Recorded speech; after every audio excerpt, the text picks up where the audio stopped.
Amici ed amiche di TVBN, ben trovati. Mi trovo oggi a Bruga, in questa meravigliosa chiesa di questo borgo rurale tra Buseto Palizzolo e Segesta, e mi trovo in compagnia di Franco Lombardo, genero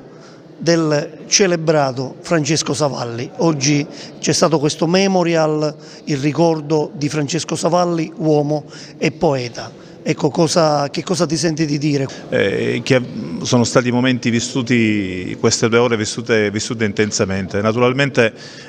a distanza di un anno il ricordo e la ferita ancora è forte per la dipartita di una persona che aveva 95 anni e molti penseranno, dice 95 anni, sono degli anni importanti, dice, avrà vissuto sicuramente tanto nella sua vita, ha vissuto tanto, ma l'ha vissuto attraverso quei valori di una persona buona, saggia, una persona che amava il vissuto, che amava il presente e che era preoccupato per il futuro, tant'è che nelle sue poesie, nel suo vivere quotidiano, tu materialmente trovavi sempre appelli rivolti ai grandi del mondo per la fame,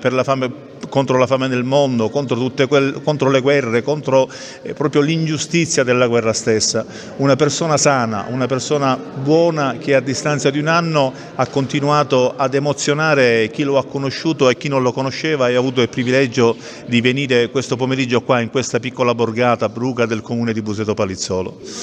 La famiglia in primis, ma anche le associazioni qui del territorio sicuramente non mancheranno di ricordare anche in futuro il poeta Francesco Savalli. Ma questo è un impegno che abbiamo preso intanto noi come familiari, ma per come è stato per questa occasione la stessa associazione Archeo Egades, ma nello stesso tempo la nostra associazione del cuore, quella che ci accomuna un po' tutti, che accomuna il mondo poetico, cioè l'associazione IO della Presidente Magro e del Rosa Magro e del responsabile culturale Alberto Criscenti. Dico, sono stati questi i soggetti, le persone, le associazioni che hanno voluto dedicare questo pomeriggio di fine dicembre 2022 a Francesco Savalli, dando per titolo,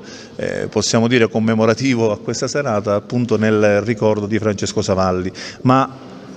sono stati i tanti amici poeti, e ne aveva tantissimi, che hanno voluto questo momento di gioia e di malinconia condiviso fra tutti. Grazie Franco. Siamo con Rosa Magro, presidente dell'associazione, direi onnipresente, associazione IO di Buseto Palizzolo, che è associazione che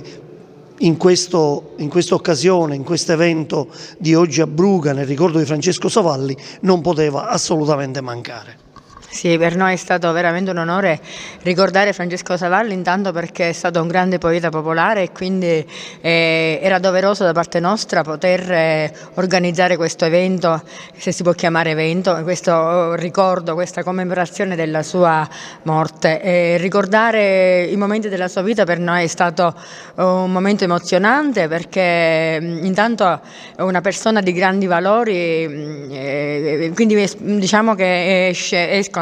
in noi tutte le emozioni e tutti i ricordi che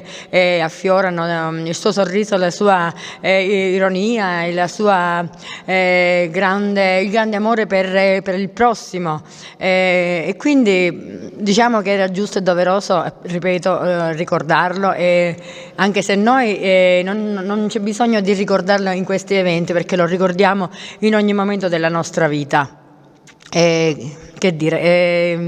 stato veramente un momento molto emozionante, veramente. E ricordiamo che l'associazione IO, in collaborazione con alcune associazioni del territorio, ha stampato, ha pubblicato un libro che raccoglie le testimonianze di amici, poeti, parenti, insomma, che hanno un vissuto con il poeta Francesco Savalli, e anche una sua parte di poesia inedita è pubblicata in questa antologia che l'associazione IO ha pubblicato recentemente per questa occasione, per questo memorial dedicato appunto al poeta di Bruga Francesco Savalli.